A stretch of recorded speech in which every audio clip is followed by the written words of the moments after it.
예민수의 경제 토크 이코노미스트 김한진 박사님 오셨는데요. 예, 글로벌 경기 상황은 어떤지 그다음에 또 외환시장 움직임 체크하겠습니다. 경기는 일단 세계 경기를 먼저 보고 뭐 미국 경제 이렇게 보면 글로벌 경제는 OECD나 이런 데서 보면 작년보다도 올해 이제 견조하게 세계 전체로 보면 견조하게 성장하는 그런 그림들이죠, 전망치가. 저는 뭐 조금 동의하기가 어렵습니다. 아니, 어쨌든 그런 전망은 그렇죠. 전망은 그렇습니다만, 네네네. 예. 근데 이제 이게 조금 약간 그 오해가 있다라는 거죠. 예. 그러니까 조금 재작년 최악의 상황이었던 재작년보다는 지금 추세적으로 조금 좋아지는 것 같지만 네. 이 좋아지는 정도가 굉장히 더디다라고 이제 진단할 수가 있겠고요. 그게 진단이 아니라 팩트입니다. 가령 지금 팬데믹 이전에 좀 GDP 총 생산에 도달한 국가가 지금 절반도 안 됩니다. 네. 그러니까 저희가 이제 성장률이라는 거는 이제 조금 변동성이 크잖아요. 네. YOY로 이제 증감률을 구하다 보니까. 예. 근데 이제 금액 베이스로 보면 사실은 그 팬데믹 이전에 장기 평균 2010년에서 2019년까지 장기 평균의 GDP에 특히 신흥국은 굉장히 도달을 못한 국가가 더 많을 정도로 50%도 안 되고요. 미국을 중심으로 한 선진국은 도달을 했는데 그것도 선진국도 거의 한 70%밖에는 도달 안 했다. 그러니 그 얘기는 굉장히 팬데믹 때 망가졌다가 빠른 속도로 좋아지고 있는 것 같지만 실상은 실속이 그렇게 있는 그런 상황은 아니다라는 거죠. 네, 그렇군요. 그럼 이제 미국 쪽으로 가면 미국은 뭐 금리 얘기하면서도 언급했지만 경기가 사실은 굉장히 생각보다 견조했는데 그죠? 그러니까 이제 금리도 이제 못 내린 맞습니다. 건데 최근에 보면 이게 물밑으로 잘 얘기 안 나서 그렇지 실제로 물밑에는 경기가 좀 식고 있다. 미국 경기 안 좋다 이렇게 얘기하는 분들이 제 주변에서 많은데. 네, 객관적으로는 미국 경기 너무 좋죠. 네. 뭐 성장률도 뭐 지금 높으니까 2%대라는 게 장기 성장률, 잠재 성장률 1.8%보다 그 위에서 움직이고 있지 않습니까? 올해도 뭐 2% 골드만삭스는 2.1%인가 뭐 그렇게 전망하고 있고요. 네. 거의 그렇게 나올 것 같습니다. 그러니까 미국 경제는 뭐 너무 다른 나라에 비해서는 상대적으로 좋은 상태에서 지금 유지가 되고 있으면서 조금씩 식어가고는 있지만 다른 나라 경기랑 비교했을 때는 상대적 우위에 있다 이렇게 조금 볼 수가 있는데요. 그런데 미국 경제마저도 지금 뭐 일부에서 말씀드렸듯이 조금 경제 지표가 나오는 거 보면 고용, 소비, 소매 매출 뭐 이런 것들을 뜯어보면 이제 조금 소비가 조금 줄기 시작하고 있는 게 조금 여러 곳에서 발견이 되고 있습니다. 아직까지는 미국 경기가 좋기 때문에 모든 지표가 투자, 생산, 뭐 고용, 부동산 이런 모든 지표가 일제히 나빠지는 건 아니거든요. 아직도 좋은 지표가 많고 하지만 좋은 지표가 조금 덜 좋아지고 이제 이러면서 추세적으로 조금씩 좀 경기가 차분해지고 있는 게 아닌가 이렇게 생각을 하고 있고요. 네, 경기 침체까지는 아닌가요? 소위 뭐 올해는 아니더라도 올해 미국도 대선 있지 않습니까? 그렇죠? 네. 재정도 굉장히 많이 쏟아붓고 있는 상황인데 이런 게 후유증으로 인해서 뭐 올해는 아닐지라도 뭐 내년에 경기 침체 혹은 물가가 안 잡힌다면 경기 침체에 물가가 오르는 뭐 스태그플레이션 얘기도 뭐 일부에서는 나오잖아요. 그런 경기 침체로의 어떤 가능성은 어느 정도 보세요? 짧고 좀 가벼운 경기 침체는 내년 하반기 정도에 한번 나올 것 같아요. 그러니까 분기 성장률로 살짝 마이너스 0.5라든지 아니면 뭐 0%라든지. 그러니까 뭐 약간 지금보다는 분기 성장률이 이게 리얼이야 이런 깜짝 놀랄 정도로 이렇게 나쁘게 그리고 실업률도 실업률이라는 것도 이게 완만하게 둔화되는 사례는 거의 없거든요. 지금 4.0인데 이게 그냥 어느 순간 뭐 그냥 한 4.5 이렇게 훅 올라가는 거죠. 그리고 지금 저기 구인 건수가 지금 820만 건으로 제가 기억을 하는데 미국이 네. 800만 건이 넘습니다. 근데 이게 한 1,200만 건, 1,300만 건에서 지금 내려오고 있는 거거든요. 기업들이 이제 사람을 뽑는 구인 건수가. 근데 구인 건수가 내려오는데도 불구하고 실업률은 거의 그동안 안 움직였어요. 근데 이게 이제 860만 건인가 거기서 이게 어느 순간 이제 한 700만 건, 600만 건 내려오면 그러면 이제 실업자 한 명당 빈 일자리가 이제 확 줄면서 갑자기 고용 시장이 급냉하는 거거든요. 그리고 미국 고용 시장은 더 잘 아시겠지만 이제 굉장히 유연하지 않습니까? 예. 그래서 약간 사악하기도 합니다. 경기가 조금만 안 좋아도 그냥 사람을 일단 자르고 보는 네네. 이제 이런 그런 거기 때문에 좋게 말하면 유연하고 이제 그런 부분들도 결국에는 그게 이제 경기가 이제 한 번 이렇게 좀 급냉하는 시기가 있을 텐데 지금부터 그걸 염려할 필요는 없을 것 같아요. 내년 한 중반 정도에는 그런 게 짧고 가볍지만 있을 가능성. 그래서 이런 미국 경기가 이제 연착륙이나 노착륙이 아니라 한 번은 겪고 가야 될 이런 이제 조금 크레파스라고 할까 이런 게 한 번 있을 텐데 네. 저는 그게 주장하는 이유가 누적 물가 상승 때문에 그렇습니다. 그러니까 한 3년 전이나 뭐 2년 전에 비해서 물가가 많이 올라 있거든요. 그러니까 서민들이 실제로 씀씀이를 줄일 수밖에 없는. 그동안은 이제 정부에서 보조금도 많이 받았고 네. 코로나 때 그다음에 일자리도 널널했고 그다음에 이직하면 임금 상승률도 또 짭짤하게 또 이렇게 높여서 이직을 할 수 있고 이제 이런 상황이었기 때문에 이런 게 묻혀 있었는데 이제부터는 이제 그런 게 이제 표면 위로 드러나면서 이제 소비가 이제 줄을 수밖에 없는 이제 그런 상황으로 지금 그런 임계점 예. 근처에 와 있는 게 아닌가. 근데 그게 좋던 미국마저도 그렇게 된다는 얘기는 신흥국에는 전 세계 이제 경기가 그렇죠. 좀 더 이렇게 네. 위축될 수 있는 거죠. 작년쯤일 겁니다. 노랜딩 단어 썼던 기억이 나오네요. 막 경착륙이냐 연착륙이라 하는데 아니 착륙 안 한다니까 노랜딩이라니까 그죠? 그런 현재까지 얘기는 맞았습니다. 예? 노랜딩이죠. 그러니까 현재 그렇죠. 현재까지는 사실 네. 노랜딩이죠. 뭐 착륙 안 했죠, 그죠? 안 하면서 계속 이렇게 고공행진을 하고 있는 맞습니다. 그런 흐름들이고요. 네. 자, 환율 얘기도 외환시장 얘기도 해야 되는데요. 결국은 달러의 향방이 뭐 여러 자산 시장에 영향을 미치는 상황들인데 그러게요. 금리도 미국은 이제 안 내리고 있고 경기도 좋고 뭐 이 유로존 금리 인하하고 엔화 약하고 그러니까 달러가 꽤 견조합니다. 이런 그 달러 강세는 당분간 계속 된다고 봐야 되나요? 네, 저는 뭐 한 가을 정도까지는 네. 지속될 가능성이 있고요. 미국이 그러니까 금리를 한번 내릴 때부터는 이제 달러 강세보다는 이제 약간 방향성이 약세 쪽으로 전환은 될 것 같아요. 네. 전환은 될 것 같지만 가을 이후죠. 9월에 금리 인하를 가정했을 때. 네. 하지만 뭐 큰 폭의 달러 약세라기보다는 약보합. 뭐 달러 인덱스 기준으로는 뭐 그냥 그렇게 크게 한 2, 3달러 정도 빠지는 정도 네. 그런 정도에서 한 90대 초반 정도에서 움직일 것 같고요. DXY 달러 인덱스 기준으로 원 달러도 뭐 좀 가을에는 조금은 차분해질 것 같습니다. 엔화도 네. 지금 엔화가 지금 뭐 거의 150엔인데 160엔, 160엔. 160엔. 엔화 얘기하려고 했었는데 말씀해주시죠. 네. 계속 그러면 네. 네, 지금 뭐 159엔이죠. 네. 그 BOJ가 거의 시장을 3번 개입했는데 천문학적인 돈을 쓰고 네. 퍼부었는데도 잘 먹혀 들어가지가 않습니다.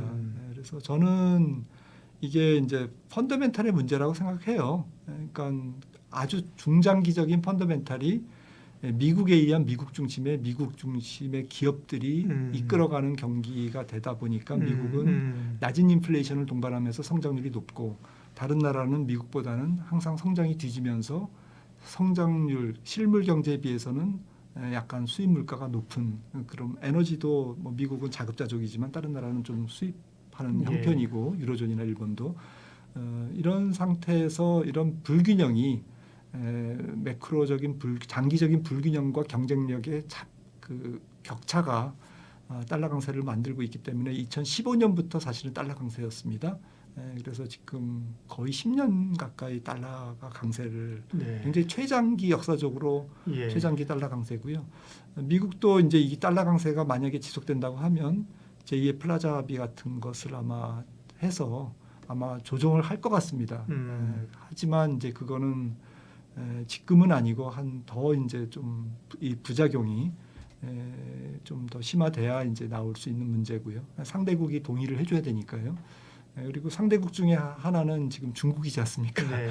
중국이 동의를 해줘야 되는데 이제 중국이 좀 미중 갈등 문제로 그런 게 이제 좀 여의치 않을 거고 당장은요. 그런 부분으로 이제 조금 그 국제적인 합의에 의해서 조금 협의에 의해서 달러를 조금 조절할 수 있는 서로의 금리를 조절한다든지 이런 걸 통해서 조절할 수 있는 그런 창구도 지금은 조금 까칠해졌다라는 측면도 환율 시장에 알게 모르게 반영돼 있다. 그래서 결론은 가을까지는 연준이 금리를 한두 차례 이제 내리는 게 액션이 취해질 때까지는 조금 달러 강세가 조금 지속될 가능성. 그다음에 한 4분기 정도부터는 약세로 전환하되 조금 그렇게 약세폭은 크지 않을 가능성. 그리고 좀 이어지다가 내년 한 중반까지 예. 앞서 말씀드렸듯이 미국 경제가 조금 한두 분기 이제 삐끗거리면 좀 0%나 마이너스 0.5%의 뭐 분기 성장률이 찍히면 좀 경기 침체에 대한 공포로 다시 또 달러 강세가 일시적으로 일어나고 그걸 지나야 내년 하반기 정도에나 이제 조금 달러 강세의 좀 꺾이는 거기서 둔화되는데. 조금 벗어날 수 있지 않을까. 네. 그 뭐 상당 기간은 사실 할 수만 있다면 달러 자산을 가지고 있는 게 그죠. 네. 예, 뭐 답입니다, 그죠. 네. 달러로 가지고 있던 뭐 미국 주식으로 가지고 있던 그죠. 달러 자산이 강한 거고요. 엔화는 말씀하신 것처럼 160엔에 근접하는 상황인데 달러당 뭐 200엔 갈 거라는 분들 옆에 있어요, 그죠. 그런 얘기를 많이 하시는데 그러면 200엔은 간다 그러면 이렇게 쳐다보면. 옛날에는 그보다 더 심한 적도 많았어, 그죠? 250엔 뭐 이렇게 300엔 같은 데도 있다 그러는데 엔이 그렇게 약해지는 거는 뭐 원도 마찬가지고 수출 경쟁력 측면에서는 좋은 건데 이게 마냥 원화가 이 자기 통화가 약세로 가는 것도 좋은 건 아니잖아요. 엔화도 뭐 일본은행이 이거를 낮추고 싶어도 외환시장 개입하는 거죠. 그러니까 결국 이제 네. 금리를 못 올리니까. 네. 외환 시장에서 이제 뭐 달러 파는 거죠. 네. 그래서 근데 이제 그것도 뭐 우리나라도 지금 개입하고 있습니다만은 이게 뭐 무한정 개입할 수는 없거든요. 그다음에 약간 게임의 논리를 보면 결국에 이제 중앙은행에 맞서지 말라는 얘기도 있지만 외환 시장에서는 이제 중앙은행이 달러를 퍼부으면서 매도하면서 이제 시장 개입을 하면 이제 소진이 되지 않습니까? 외환 보유고가 그러면 이제 패를 보여주고 그렇죠. 카드 게임을 하는 거랑 마찬가지거든요. 그러면 이 늑대 같은 헤지 펀드들은 그렇죠. 이제 이게 조금 이제 조금 밀어붙이면 초롱성이 좀 무너질 때가 이제 한 내년이면 무너지겠네 이제 이런 생각을 할 수 있는 거죠. 근데 여기서 중요한 거는 결국에는 펀더멘탈인 거죠. 이제 펀더멘탈이 뒷받침되는데, 그러니까 BOJ나 우리나라나 펀더멘탈이 뒷받침 안 되는 데다 불구하고 무리하게 시장에 외환 개입을 해서 이렇게 돈을 퍼부으면 결국에는 이제 안 좋은 결과로 결국에는 글로벌 헤지 펀드라든지 글로벌 투기 세력의 먹잇감이 되는 거고요. 펀더멘탈이 수반이 된다. 그러니까 펀더멘탈상 엔화는 160엔을 넘어갈 수 없는 펀더멘탈이고 원화는 1,400원을 넘어가는 건 말도 안 되는 펀더멘탈이라면 그거는 이제 지금 조금 개입을 해서 조금 그런 장난질을 막을 필요는 있는 거죠. 근데 이 부분에 대해서 누구도 확언할 수는 없는 거거든요. 저는 조금 부정적으로 약간은 보는 게 펀더멘탈이 조금 과거와는 다르다. 일본이나 한국이나 그래서 조금 이게 패러다임이 바뀌었는데 혹시 1,400원이 일시적이라고 생각하고 계속 외환 개입을 하는 것은 위험할 수 있다. 네. 이런 생각도 좀 해봅니다. 개입을 안 하고 놔두면 어떻게 되나요? 그러면 환율이 뭐 계속 올라갈 텐데 아까처럼 뭐 그럴 경우 사실 수출 경쟁력은 생깁니다. 수입 물가는 오르는 영향이 있고 또 환율이 이렇게 올라갔을 때 통화 가치가 약세로 갔을 때 나타날 수 있는 문제는 뭔가요? 예. 가장 큰 거는 지금 물가죠. 예. 우리나라 같은 경우 뭐 에너지 수입 물가가 뭐 가장 문제고요. 예. 근데 저는 이제 조금 롱텀하게 봤을 때는 환율 시장이라는 게 더 잘 아시겠지만 이게 결국에는 경제 자체를 균형으로 끌고 가는 하나의 메커니즘의 하나거든요. 그렇죠, 그렇죠. 자동 조정 기능이 네, 있죠. 예. 그래서 우리나라도 뭐 지금 그때 외환위기 때 1,600원 맞습니다. 갔습니다마는 결국엔 그럼으로 인해서 무역 수지가 커지면서 일거에 털고 나올 수 있는 그렇죠. 예. 그런 역할을 사실은 환율 시장이 음. 물론 그 환율 시장은 외국인들의 그 사악한 그런 뒷발경으로 그렇게 1,600원까지 갔습니다마는 네. 그런 일은 있으면 안 되겠지만 예. 사실은 뭐 그렇게 우리나라 펀더멘탈이 1,600원 갈 그런 펀더멘탈은 아니니까요. 지금 외환고 보유고를 보나 한국의 산업의 경쟁력으로 보나 예. 그건 아닌 거고요. 하지만 뭐 예를 들어서 일시적으로 한 1,450원에 갔다고 해서 나라 안 망한다라는 거죠. 오히려 그게 좋을 수도 있다라는 겁니다. 저는 엔도 만약에 펀더멘탈이 안 좋은데도 불구하고 이렇게 하면 결국에는 돈은 돈대로 쓰고 네. 결국에는 1,160엔 네. 환율을 못 잡고 환율을 못 잡고 두 마리 토끼 다 놓치는 거예요. 네. 그러니까요. 우리가 뭐 1,300원 후반대 너무 이제 우리만 보면 고착화되는 것 같은 느낌이 있는데 이게 우리만의 문제가 아니기 때문에 그죠? 맞습니다. 엔화나 위안화나 네. 또 달러에 연동돼서 가는 거기 때문에 네. 쉽지가 않습니다. 어쨌든 그럼 지금으로서는 레벨 자체를 어쨌든 뭐 1,400원 언저리 밑으로는 뭐 1,300 한 50원 밑으로 떨어지긴 쉽지 않네요, 그죠? 떨어져도 저는 좀 1,350원은 당분간 한 1년 정도는 예. 좀 밑에 지지선이 될 것 같습니다. 네. 그럼 뭐 수출하는 분들이나 혹은 뭐 우리 최근에 수출 늘어나는 기업들 음식료, 뭐 전력기기, 화장품 이런 쪽은 좋은 거죠, 그죠? 그렇죠. 네. 이런 환율 효과도 있는 거고, 네. 그죠? 네. 다만 이제 외국에 자녀들 학비 보내줘야 되거나 이런 분들은 이제 부담스러운 거잖아요. 아유, 너무 고통스럽죠. 네. 그러나 우리 시장도 그것 때문에 지금 환율 레벨이 상당히 달러원 환율 레벨도 높지만 우리만의 문제가 아니고 우리 시장에 뭐 충격적으로 다가올 변화들은 많지 않다. 네. 외국인들은요. 외국인들 자금을 항상 환율과 연동해서 얘기하잖아요. 그런 부분이 좀 문제죠. 예. 가뜩이나 지금 글로벌 자금이 미국으로 거의 쏠려 들어가고 예. 있거든요. 설비 투자 자금 FDI라고 그러죠. 그것도 마찬가지고 또 포트폴리오 자금, 주식 투자 자금이나 네. 채권 투자 자금도 미국으로 쏠려 들어가 있고 그럴 수밖에 없는 게 미국 경제 펀더멘탈이 가장 높고 미국 금리가 상대적으로 여러 나라보다 다 그렇죠. 높은 상태. 예. 웬만한 신흥국보다도 높은 상태이기 때문에 뭐 미국으로 안 쏠려 들어갈 그렇지. 이거 별로 이상한 없죠. 거죠. 예. 그러다 보니까 지금 달러 강세가 있고 이렇게 포트폴리오가 자금이 움직이다 보니까 이게 조금 더 강화돼서 이게 조금 이렇게 시장이 약간 뭐 좀 이상하게 흘러가고 있는 거는 네. 맞습니다. 근데 아무튼 뭐 전 세계적으로 이제 이런 흐름이 조금 우리가 기억해야 되는 건 두 가지인 것 같습니다. 달러 강세가 조금 멈춰야 외국인들 자금이 조금 더 손쉽게 들어올 수 있는데 예. 이런 부분들에서 지금 우리가 조금 손해를 보고 있다. 조금 불편하다. 환율만 불안정하지 않으면 더 들어올 수 있는 네. 자금이 많은데 또 불구하고 예. 지금 생각보다 좀 우리나라 바이코리아가 조금 약하다 이런 부분이고요. 그다음에 이제 좀 이렇게 환율 문제를 우리가 생각했을 때는 앞서 말씀드렸듯이 좀 단기적인 문제를 보지 말고 뭐 기업하시는 분들도 고민이 많으실 거 아닙니까? 개인들도 네. 중장기적으로는 그렇죠.